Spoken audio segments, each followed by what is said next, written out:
Hi, welcome to my channel. இன்றைக்கி வந்து நம்ம செட்டிநாடு மட்டன் கறி எப்படி செய்யலாம் பார்க்கலாம். ஸோ இந்த சம்மருக்கு பார்த்திங்கன்னா வெயிலுக்கு வந்து சிக்கன் எல்லாம் ரொம்ப ஹீட் ஆகும். ஸோ மட்டன் வந்து ப்ரிஃபர் பண்ணுங்கள். ரொம்ப குளிர்ச்சி சம்மருக்கு பாடி குளிர்ச்சியாக வச்சுக்கிறதுக்கு மட்டன் எடுத்துக்கலாம். ஸோ ரொம்ப ஸ்பைசஸ் சேர்க்காமல் மட்டன் எப்படி குக் பண்ணலாம் பார்க்கலாம்.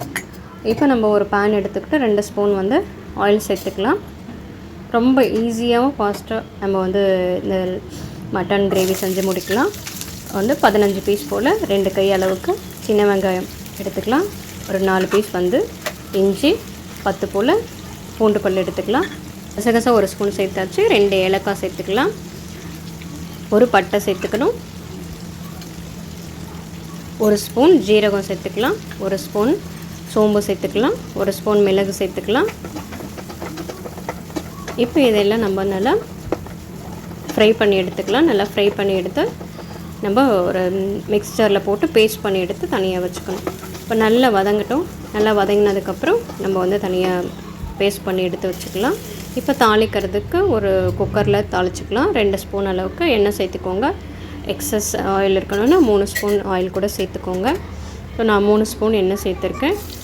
பெரிய வெங்காயம் நீளமாக கட் பண்ணி எடுத்துக்கலாம். இதோட வந்து கடல் பாசி ஒரு 2-3 குட்டியாக 2-3 பீஸ் எடுத்துக்கலாம். கடல் பாசி, அதுக்கப்புறம் அன்னாச்சிப்பூ 2 சேர்த்துக்கலாம். இதோட இப்போ கருவேப்பிலை ஒரு கைப்பிடி அளவுக்கு கருவேப்பிலை சேர்த்துக்கலாம். இப்போ இது வெங்காயம் வந்து நல்லா கோல்டன் ப்ரௌன் நல்லா வதங்கி வரட்டும். நல்லா வதங்கி வந்ததுக்கப்புறம் 2 மீடியம் சைஸ் தக்காளி நம்ம பொடிசாக நறுக்கி எடுத்துக்கிறோம். பொடிசாக நறுக்கி எடுத்து இந்த தக்காளியும் சேர்த்து ஒரு ஸ்பூன் உப்பு சேர்த்துக்கலாம். உப்பு, மஞ்சள் தூள் சேர்த்து நம்ம வதக்கி எடுத்துக்கலாம். சீக்கிரம் வதங்கி வந்துடும். இப்போ தக்காளி வெங்காயம் நல்லா வதங்கி வந்துடுச்சு. நல்லா வதங்கி வந்ததுக்கப்புறம் இப்போ நம்ம 1/2 kg மட்டன் வந்து நல்லா வாஷ் பண்ணி எடுத்து வச்சுக்கணும். வாஷ் பண்ணி எடுத்து வச்ச மட்டன் வந்து தண்ணியெல்லாம் இருத்துட்டு இதோட நம்ம மட்டன் சேர்த்துக்கலாம். மட்டன் சேர்த்து நல்லா இதோட மசாலாவோட ஊறணும். ஸோ நம்ம மசாலாவோட ஊறதுக்கு ஒரு 10 நிமிஷம் வந்து நம்ம இந்த மசாலாவோட சேர்த்து நம்ம நல்லா வதக்கிக்கணும். இப்போ நல்லா மிக்ஸ் பண்ணிவிட்டு நம்ம அரைச்சி வச்சுருந்தோம் இல்லையா விழுது, அந்த பேஸ்ட்டை நம்ம இதோட சேர்த்துக்கலாம். இஞ்சி பூண்டு சின்ன வெங்காயம் விழுதெல்லாம் அரைச்சி வச்சதை இதோட சேர்த்து நல்லா மசாலா ஊற அளவுக்கு ஒரு 10 நிமிஷம் நம்ம வந்து வதக்கி எடுத்துக்கலாம். இப்போ நம்ம அரைச்சி வச்சிருந்த விழுதோட சேர்த்துட்டு இதோடவே நம்ம வந்து காரத்துக்கு தனி மிளகாய்த்தூள், தனியாய்த்தூள், மஞ்சள்தூள், உப்பு எல்லாம் சேர்த்துக்கணும். ஸோ மஞ்சள்தூள் உப்பு நம்ம முதலே சேர்த்தாச்சு. அதனால் இப்போ வந்து நான் குழம்பு மிளகாய்த்தூள் மட்டும் தான் சேர்க்குறேன்.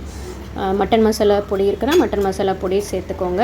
ஒரு 3 ஸ்பூன் வந்து மட்டன் மசாலா பொடி சேர்த்துக்கணும். தனி மிளகாய்த்தூள், தனியாய்த்தூள் சேர்க்குறீங்கன்னா 2 ஸ்பூன் சேர்த்து ஒரு 10 நிமிஷம் நல்லா வதங்கினதுக்கப்புறம் தேவையான அளவுக்கு தண்ணி விட்டு குக்கரில் ஒரு 8 விசில் வச்சு இறக்கிட்டிங்கன்னா வந்து மட்டன் மசாலா சூப்பராக ரெடி ஆகிடும். இதோட வந்து மேலே ஒரு டீஸ்பூன் அளவுக்கு மிளகுத்தூள் தூவி இறக்கிக்கோங்க. அப்போ தான் டேஸ்ட் ரொம்ப நல்லாயிருக்கும். ஸோ இப்போ ரொம்ப டேஸ்டியான செட்டிநாடு மட்டன் குழம்பு வந்து ரெடி ஆகிடுச்சு. ஸோ இப்படி ட்ரை பண்ணி பாருங்கள். ரொம்ப டேஸ்ட்டாக இருக்கும். தேங்க்ஸ் ஃபார் வாட்சிங்.